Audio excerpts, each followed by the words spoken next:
Hola, ¿qué tal? Bienvenidos una vez más a tu podcast favorito. Te saluda Carla Hernández y esta es tu microdosis del día. El día de hoy vamos a hablar sobre virus y bacterias causantes de enfermedades infecciosas sistémicas. Algunas de las enfermedades que hablaremos serán las siguientes. En primera instancia hablaremos sobre los diferentes tipos de hepatitis, poliomielitis, rabia, conoceremos las diferencias entre el dengue y el chikungunya, el ébola, acerca del VIH-Sida, entre otros más padecimientos, incluyendo su definición, medio de transmisión, síntomas, prevención y diagnóstico. Así que te invito a quedarte y espero sea de gran ayuda. Bien, la hepatitis viral es una inflamación en el hígado de etiología multifactorial que se caracteriza por la existencia de necrosis hepatocelular e inflamación. Se divide en dos tipos. La hepatitis aguda puede dar lugar a cualquier cuadro clínico, desde un síntoma hasta varios, e incluso causar una insuficiencia hepática mortal. Dura semanas menor a 6 meses y la hepatitis crónica es aquella que tiene una evolución más allá de los 6 meses. Puede provocar complicaciones como cirrosis, insuficiencia hepática y cáncer de hígado. La hepatitis A es el virus de hepatitis que más frecuentemente ataca el hígado, pero también es el más benigno. Solo se contrae una vez ya que el cuerpo genera defensas permanentes contra la enfermedad. Este virus se transmite por vía fecal oral cuando se ingiere agua o alimentos contaminados con la materia fecal de una persona infectada. ¿Sabías que la hepatitis A es una de las principales causas de icteria en el mundo? Se estima alrededor de 1.4 millones de casos anuales que padecen a nivel mundial. Afecta al 70% de los niños menores de 6 años y su periodo de incubación oscila de 15 a 50 días con un promedio de un mes. La transmisibilidad se inicia desde la mitad del periodo de incubación hasta una semana después de aparecer la ictericia. Algunas manifestaciones comunes son dolor en el epigastrio, astenia progresiva, fiebre, náuseas, mialgia, estreñimiento o diarrea. Prurito como síntoma principal, acolía, que es la decoloración de las heces por falta de pigmentos biliares. Coluria, que se trata de una coloración oscura de la orina debido a la excreción de bilirrubina, y hepatomegalia leve. Para confirmar que una persona tiene hepatitis, se debe pedir pruebas de sangre en que se examine un perfil hepático completo. Para el tratamiento se ha desarrollado el manejo sintomático de las náuseas, el vómito y la deshidratación. Para los pacientes que llegan a presentar prurito muy severo, se indica la administración de antihistamínicos. Para la prevención se recomienda la vacunación para niños y adultos, mantener las medidas higiénicas, lavarse las manos antes y después del baño, evitar el consumo de alimentos contaminados. Bien, tenemos la hepatitis B, que es una infección hepática grave causada por el virus de la hepatitis B. Este tipo es el más grave de la hepatitis viral.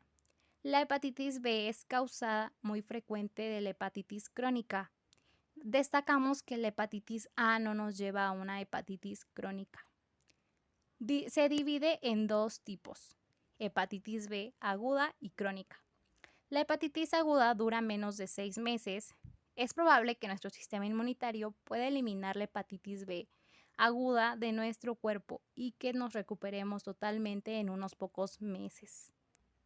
La hepatitis B crónica dura 6 meses o más. La infección crónica por hepatitis B puede durar toda la vida y posiblemente derivar en enfermedades graves como cirrosis y cáncer de hígado. Los signos y síntomas aparecen de 1 a 4 meses después de haberte infectado, aunque podría manifestarse a las 2 semanas. Los síntomas son similares al del virus del hepatitis A que ya mencionamos, destacando en este tipo la ictericia, que es el color amarillento en la piel y en la parte blanca de los ojos. ¿Cómo se diagnostica? Tenemos tres métodos. En primer lugar, análisis de sangre. Este método nos va a ayudar a detectar signos del virus de la hepatitis B en el organismo. También puede determinar si presentas inmunidad ante la afección. La ecografía de hígado. Una ecografía específica denominada elastografía transitoria para mostrar la extensión del daño hepático. Los doctores usan análisis de sangre para detectar la hepatitis B. El manejo es de soporte y solo requieren tratamiento antivírico las hepatitis agudas graves. Sin embargo, para la mayoría de las personas con hepatitis B crónica necesitan de tratamiento de por vida. La vacuna para la hepatitis B está dentro del programa ampliado de inmunizaciones. Esta se encuentra dentro de la pentavalente y la aplicamos a los 2, 4 y 6 meses de vida. El primer refuerzo a los 18 meses y el segundo a los 4 años. Continuando con la hepatitis, yo les hablaré acerca de los tipos B, C y D. Estos provocan tanto hepatitis agudas como crónicas, por lo que algunos pacientes evolucionan hacia una cirrosis o un cáncer de hígado, siendo la cirrosis la novena causa de muerte en el país, y según reportes internacionales, las complicaciones asociadas a este padecimiento elevaron la mortalidad durante la pandemia del COVID-19. Además, también encontramos que los tipos B, C y D se transmiten fundamentalmente a través de transfusiones de sangre, instrumental médico y artículos de uso personal contaminados. Algo también que puede pasar es que sea contagiado de la madre al hijo o por relaciones sexuales no protegidas, que estas van a ser las vías más eficientes para contraer el virus de tipo B. Como características principalmente del tipo B, vamos a encontrar que se va a transmitir por el contacto de sangre, semen y fluidos corporales infectados, también jeringuillas, agujas, cuchillas, entre otros similares, y que se puede contagiar a través de la madre al feto. También algo importante a destacar es que aquí sí existe una vacuna para este tipo y los síntomas más característicos van a ser la ictericia, cirrosis y cáncer hepático. Para el tipo C, este es más grave y se va a transmitir por el contacto directo de la sangre infectada que se da en transfusiones sanguíneas que no son seguras, jeringuillas o agujas. Y aquí también puede haber un contagio de madre a hijo durante la gestación.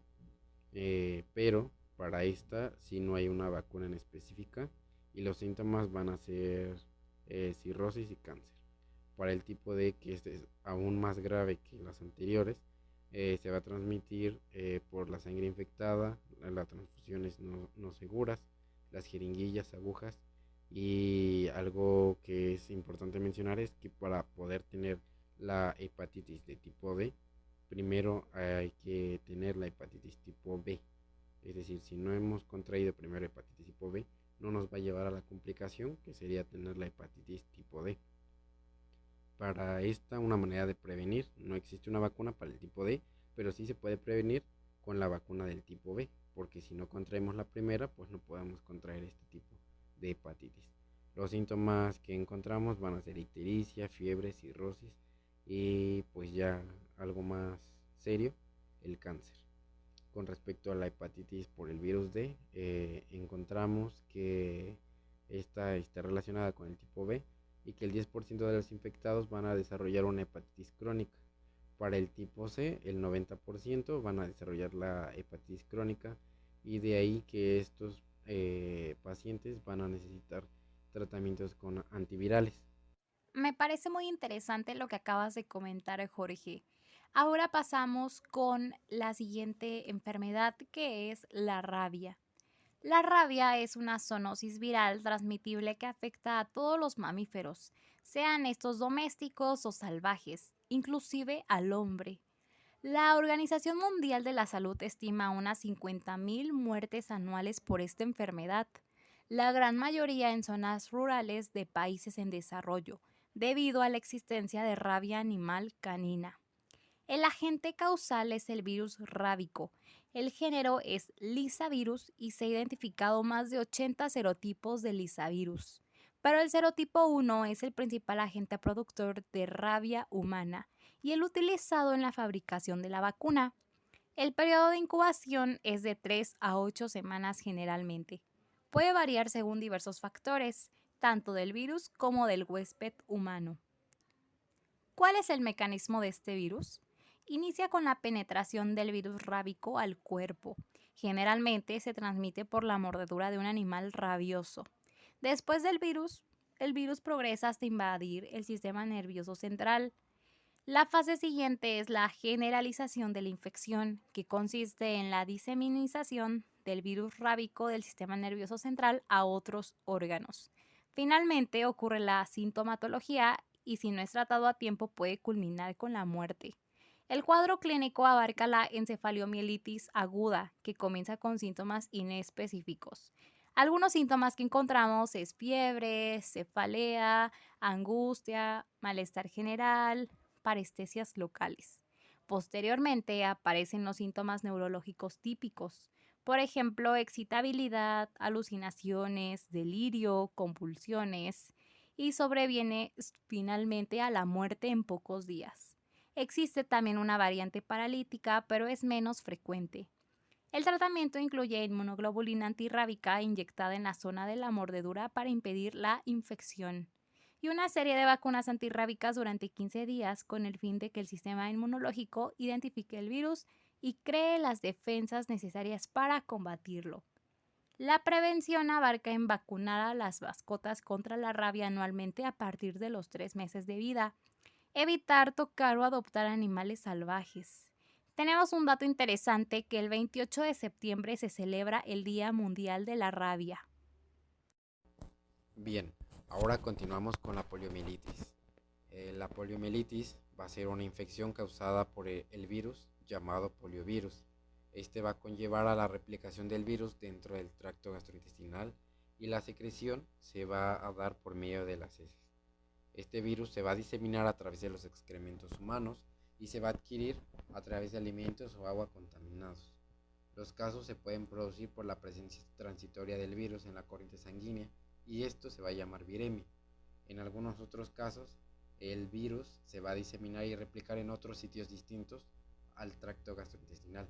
Estos pueden ser la grasa parda, el sistema reticuloendotelial y con ello nos van a traer los síntomas característicos de este padecimiento o afección, entre los cuales tenemos dolor o rigidez en los brazos y piernas, dolor o rigidez en el cuello, dolor o rigidez en la espalda, cefalea, debilidad o sensibilidad muscular, además de vómito, fiebres y fatiga.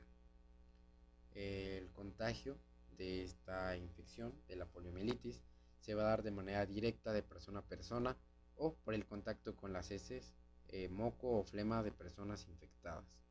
Para su prevención contamos con una vacuna. La mayoría de los niños reciben esta dosis inactivada contra la poliomielitis de dos maneras. La vacuna inactivada contra el virus de la poliomielitis administrada mediante una inyección en el brazo o la pierna o una vacuna oral en una única dosis. Las edades en las que suele ser administrada pueden ser 2 o 4 meses, entre los 6 y 18 meses o inclusive entre los 4 y 16 años cuando los niños comienzan a asistir a la escuela y suelen ser más propensos a este tipo de infección. Para su diagnóstico es importante que si ya tenemos la sospecha de haber contraído este virus, llevemos al paciente al hospital, el cual va a ser hospitalizado de inmediato. Después se hará un examen físico de rutina y un cuestionario en el cual el médico va a pedir detalles sobre los síntomas que ha presentado el paciente, si tiene antecedentes de vacunación, que esto es muy importante, ya que aquí en México llevamos un registro en la Cartilla Nacional de Vacunación. También se va a preguntar si ha habido viajes recientes y se puede llegar a tomar una resonancia magnética para ver la médula espinal y lo más importante, las muestras. Las muestras en las que podemos ver mejor o podamos encontrar este virus van a ser en las muestras de heces o en la de sangre. Pero también se suelen pedir de garganta, orina, inclusive de líquido cefalorraquídeo. Como tratamiento no tenemos uno exactamente. Lo que se suele usar es la terapia física u ocupacional, que nos va a ayudar a recuperar la movilidad y sensibilidad de nuestras extremidades. ¿Por qué?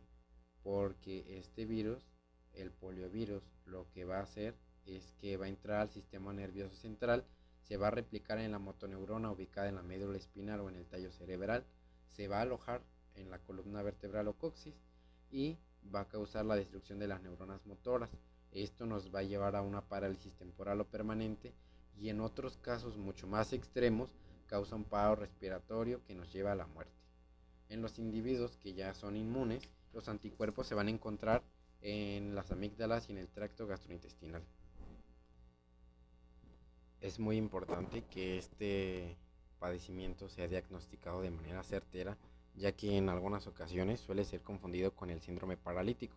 El síndrome paralítico va a presentar los mismos síntomas que la poliomielitis, pero pasada una semana o inclusive dos, se suman nuevos síntomas, como pueden ser la pérdida de reflejos, dolores musculares intensos o debilidad y extremidades flojas y poco rígidas. Esto es llamado parálisis flácida. Encontramos estadísticas muy importantes que les vamos a mencionar a continuación. Tenemos que en 1979 se comenzó el proceso de vacunación masiva. Para 1994 se considera erradicada de Norteamérica y Sudamérica la poliomielitis y mucho tiempo después, en el 2013, se registra nuevamente un caso excepcional en los Estados Unidos, aislando al paciente y no generando más contagios. Y 9 años después de ese último caso, se presenta nuevamente un joven residente del condado de Rockland en Nueva York con síntomas que también fue aislado y fue tratado de manera exitosa. Encontramos también que uno de los brotes más severos de la polio se dio en 1952 en Estados Unidos de Norteamérica, dejando un total de 58,000 personas infectadas y de estas 21,000 quedaron con parálisis y 3,100 perdieron la vida. Bueno, a continuación vamos a hablar sobre el virus de Marburg y el ébola. Ambos son filovirus, son procedentes de la familia de los filovirus. Ambos virus son productores de hemorragias y de insuficiencia multiorgánica y también tienen una elevada tasa de mortalidad. Estos virus, como ya les dije, son filovirus y son filamentosos, de ahí deriva su nombre, pero también son distintos entre sí. Estos virus causan enfermedades que son clínicamente muy similares y se caracterizan principalmente por fiebre hemorrágica y también por la pérdida de sangre en los capilares. La infección por el virus del ébola se puede decir que es un poco más virulenta que la infección por el virus de Marburg. Esto no quita que ambas infecciones por virus sean sumamente peligrosas. Bueno, vamos a hablar un poco sobre la transmisión de estos virus. Estos virus, en la mayoría de sus casos, los índices preceden de una exposición primeramente con primates no humanos. Y bueno, esto en la región mayormente de África subsahariana. Y bueno, principalmente no se conoce el vector, el principal vector o reservorio de estos virus, pero se ha visto que el virus de Marburgo se encuentra en murciélagos y que también aparecieron casos de personas que estuvieron expuestas a estos animales, por ejemplo, que estuvieron en minas o en cuevas. Y bueno, en el caso de los brotes de virus del ébola, se han relacionado con el consumo de carne de animales silvestres. Esto también en zonas afectadas que también consumieron sopa hecha con murciélagos. También se han producido infecciones por virus del ébola y Marburg que se hicieron después de manipular tejidos en animales infectados. Bueno, los filovirus, la familia de estos virus, son muy contagiosos y esto hace que la transmisión pueda ser de una persona a otra solamente con el contacto de la piel o también por mucosas, con líquidos corporales como la saliva, la sangre, el vómito, la orina, las heces también, el sudor, la leche materna o el semen incluso. Y bueno, esto solamente se puede transmitir de una persona infectada pero que ya es sintomática. Raramente se puede contagiar de un primate no humano. Bueno, los seres humanos que no transmiten la infección hasta que se desarrollan los síntomas. Por eso, como dije antes, de una persona infectada que ya es sintomática ya puede transmitir este virus. Bueno, los signos y síntomas pueden persistir en los pacientes que sobreviven a las infecciones durante muchísimo tiempo y este tiempo es el en el que se necesita para que se pueda desarrollar una respuesta inmunitaria eficaz. Y bueno, este, también los pacientes que sobreviven eliminan al virus por completo o ya no lo transmiten, pero sin embargo el virus del ébola puede persistir todavía en algunos sitios que no están bien protegidos inmunológicamente, como el ojo, el encéfalo o los testículos. Por eso se dice que también el ébola se puede transmitir por medio de transmisión sexual, ya que puede llegar a persistir mucho tiempo en el semen. Bueno, vamos a hablar un poco sobre los signos y síntomas. En ambos virus los signos y los síntomas son muy similares, como lo dije antes, y después de un periodo de incubación que suele ser entre 2 a 20 días, el paciente puede llegar a presentar fiebre, mialgia y cefalea. A menudo esto acompañado de dolor abdominal, náuseas y también síntomas de las vías respiratorias superiores, como lo puede ser la tos, el dolor torácico y la faringitis. También aparecen síntomas como la fotofobia o una inyección conjuntival, la ictericia y las adenopatías. Después de esto pueden aparecer vómitos y diarrea. Y bueno, también se dice que durante algún tiempo puede haber un delirio, estupor y un coma que indica compromiso del sistema nervioso central. Los síntomas hemorrágicos empiezan a partir de los primeros días y consiste en patequias, equimosis y sangrado franco de los sitios de punción venosa. Y también en las mucosas puede aparecer este sangrado. Durante el quinto día aparece un exantema muculopapuloso, en especial en el tronco. Y bueno, también puede llegar a desarrollarse una hipovolemia severa, esto debido a la gran pérdida de líquidos que se deben a la diarrea y al vómito. Durante la segunda semana de los síntomas, la fiebre llega a desaparecer y aquí pasan una de las siguientes dos cosas. El paciente puede recuperarse o, al recuperarse, la fiebre va a desaparecer completamente y también los síntomas algunos de los síntomas que mencionamos antes. O la segunda cosa es que se presenta una insuficiencia multiorgánica que puede llegar a ser mortal. Y bueno, el periodo de recuperación es prolongado y puede complicarse con una hepatitis recidivante y una mielitis transversa. Y bueno, la tasa de mortalidad en cada caso puede ser de entre el 25 hasta el 90%. Bueno, vamos a hablar un poco sobre el diagnóstico. La infección por los virus de Marburg o también del ébola se sospecha en pacientes que llegan a tener tendencia hemorragia y fiebre. Otros síntomas que coincidan con la infección, como los mencioné antes, y también por filovirus debido a viajes a las zonas endémicas de estos virus. Las pruebas incluyen hemograma completo, un panel químico en sangre convencional, un hepatograma, las pruebas de coagulación y el análisis de orina. También hay pruebas de diagnóstico que incluyen la ELISA y el RT-PCR. Y bueno, el método estándar para el diagnóstico es la detección de los viriones característicos con una prueba de microscopía electrónica en los tejidos infectados, en especial en el hígado o también en la sangre. Y bueno, finalmente el tratamiento, se dice que hay un tratamiento de sostén y una terapia antiviral. También hay un tratamiento sintomático que incluye el mantenimiento de la volemia y el equilibrio de electrolitos, el reemplazo de los factores de coagulación disminuidos, la minimización de los procedimientos invasivos y el tratamiento de los síntomas, que incluyen la administración de analgésicos. En la actualidad se cuenta con 2 tratamientos de anticuerpos monoclonales para tratar el virus del ébola. Estos son el REGN-EB3 y el MAB114.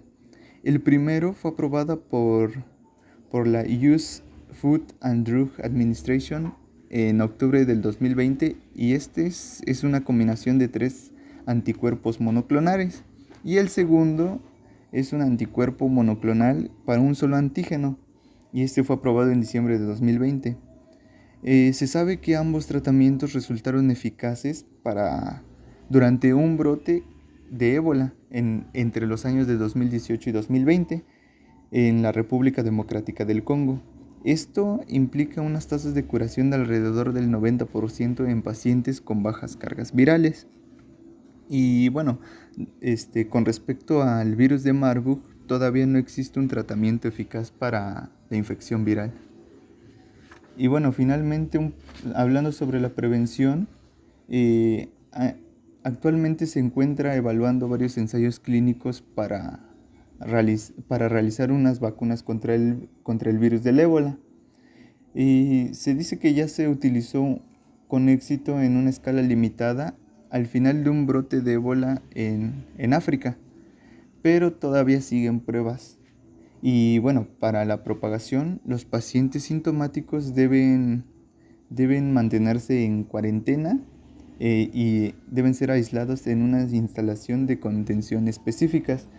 Y las unidades estándar de cuidados intensivos en los hospitales públicos, estos sitios no son adecuados, ya que las instalaciones de contención especiales tienden a proporcionar un control total de los líquidos y de los productos respiratorios. Y bueno, eso es todo por parte del virus del ébola y de Marburg. Brucelosis es una enfermedad bacteriana causada por varias especies de brucela que infectan principalmente al ganado vacuno, porcino, caprino, ovino y a los perros. Los humanos generalmente contraen la enfermedad por contacto directo con animales infectados, por comer o beber productos animales contaminados o por inhalar agentes transmitidos por el aire. Su agente infeccioso de la brucelosis es producida por una bacteria cocobacilar gram negativa de 0.5 a 0.7 micromoles de diámetro por 0.6 a 1.5 micromoles de largo. Posee una envoltura celular característica compuesta por una membrana externa, una membrana interna y un espacio periplasmático intermedio. Su patogenia principalmente objetiva en el macrófago, inicia en los ganglios linfáticos y posterior a ello es hematógena, por lo que se localiza en cualquier parte del cuerpo.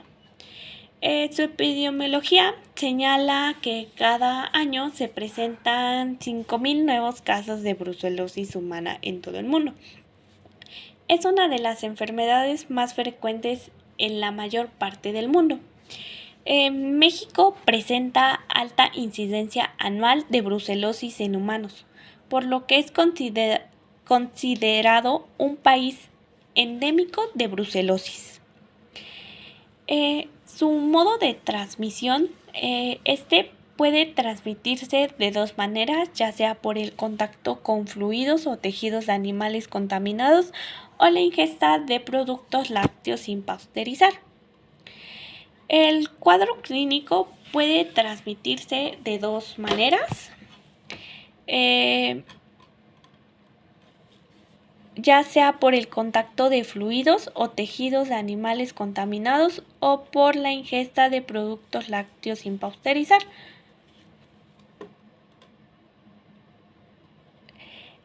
Su diagnóstico, el método de diagnóstico de elección es el aislamiento de la bacteria por medio de cultivos de sangre, médula ósea, hígado y otros tejidos.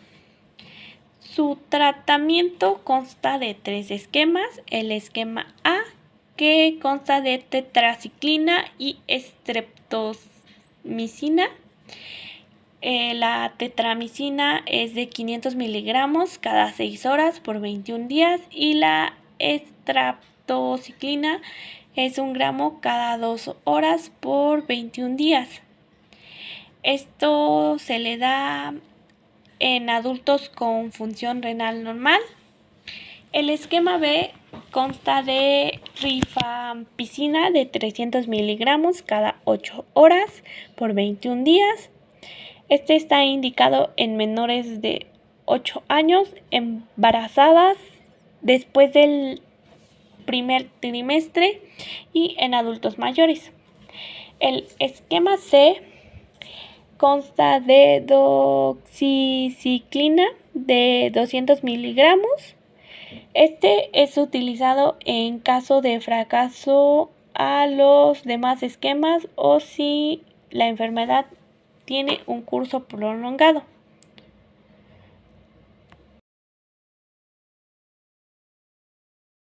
Tétanos y el botulismo son dos infecciones graves causadas por las bacterias Clostridium tetani y Clostridium botulinum, respectivamente.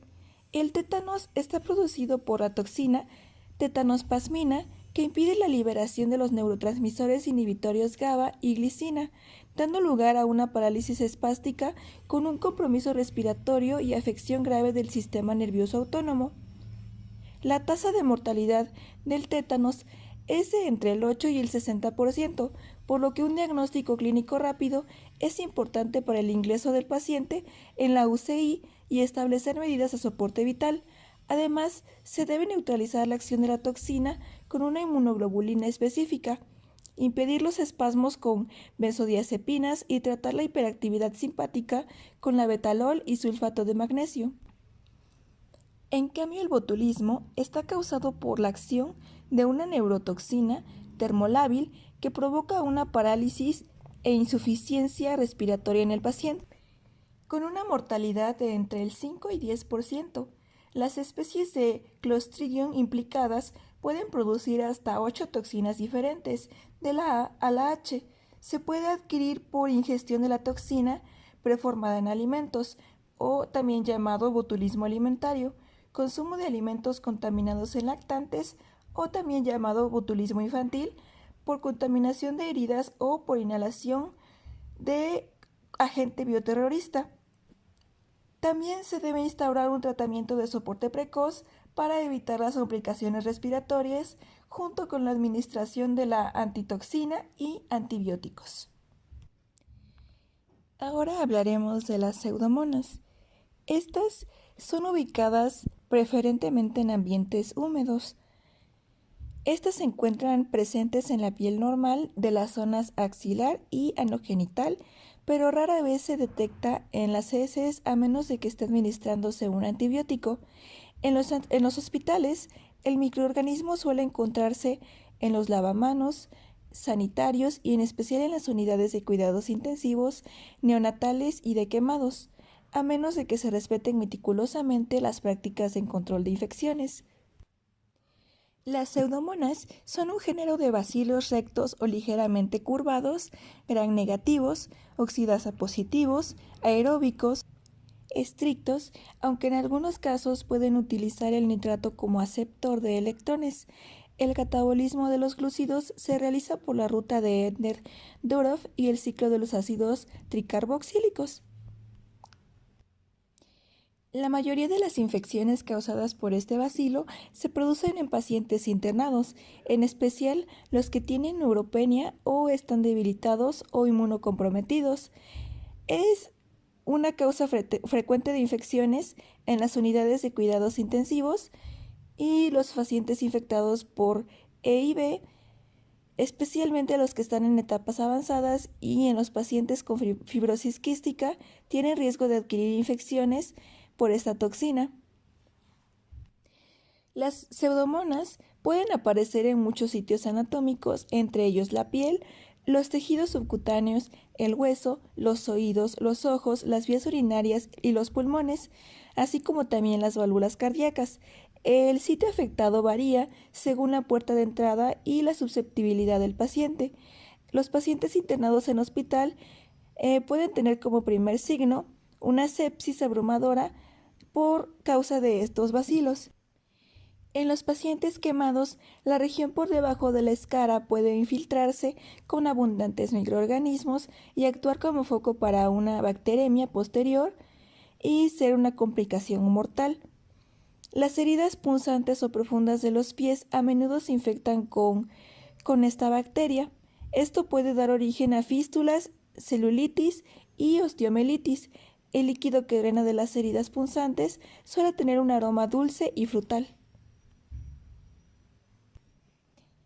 La causa de las foliculitis adquiridas en tiñas de baño suele ser causado por otro tipo de bacteria, aunque también puede causar una erupción pustulosa y pruriginosa alrededor de los folículos pilosos. El ectima gangrenoso es una lesión de la piel que aparece en pacientes neuropénicos y generalmente está causado por esta bacteria. Se caracteriza por la aparición de áreas eritomatosas con úlceras centrales de color púrpura negruzco y de aproximadamente 1 centímetro de diámetro. Otras infecciones que puede causar son infecciones urinarias intrahospitalarias, en especial en pacientes que han sido sometidos a alguna intervención urológica o que padecen uropatías obstructivas.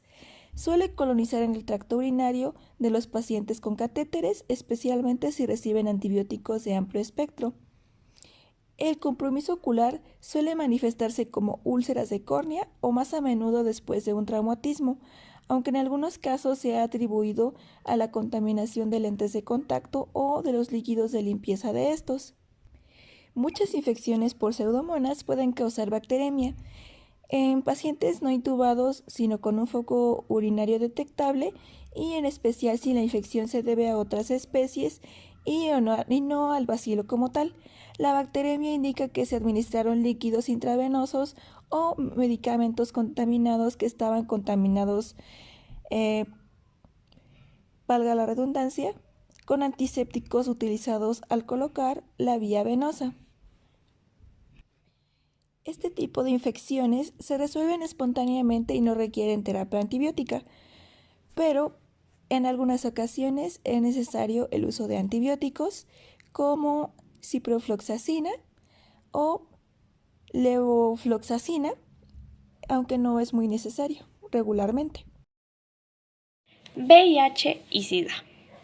El virus de inmunodeficiencia humana, o VIH, es el agente que causa la enfermedad conocida como síndrome de inmunodeficiencia adquirida, o mejor conocido como SIDA.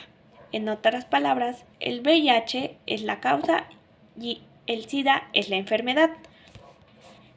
El sistema inmune es el conjunto de células, tejidos y órganos que defienden al cuerpo de virus y parásitos.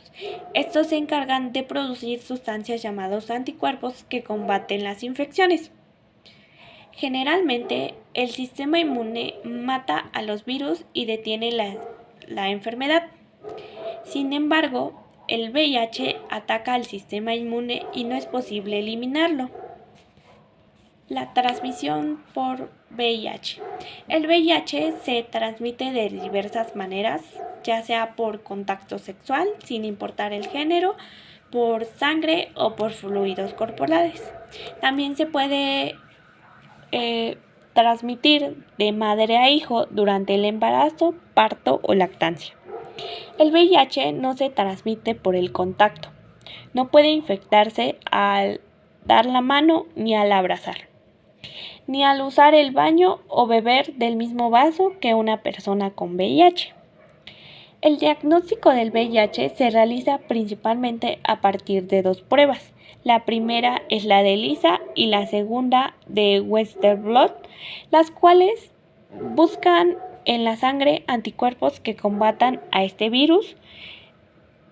Y bueno, si se llega a dar un resultado positivo, se necesita ser confirmado con un segundo estudio para poder hacer el diagnóstico de VIH.